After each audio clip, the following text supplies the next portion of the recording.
Bakit kayo naghiwalay? Isa na pandemya, sumunod pinalit ako agad sa malapit. Nakakalungkot naman. Ito ang second question natin, mga kaibigan. Both? Both bakit? Depende kung saan may spark. Kasi nga diba... Makuryente yung kita dyan. Mag-transport ka kaya.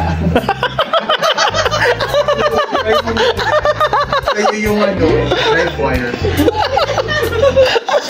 Ayun na ako.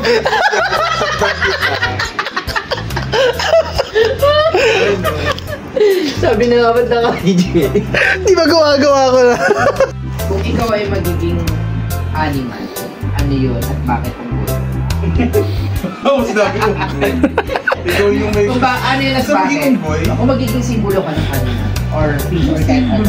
Simbola. So, for example, agila symbolizes strong, gano'n.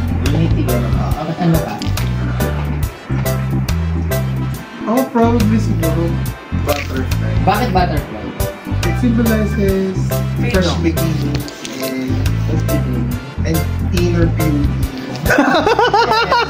So, yun beauty is... No, never mind. At saya! Oh, yun. Nasagot ko. Yun lang. Ikaw, ano ka? Kung may last question. Ang daming lang. Kung mamamati ka bukas, ba't di pa na yan? Ba't di ka na lang mauna?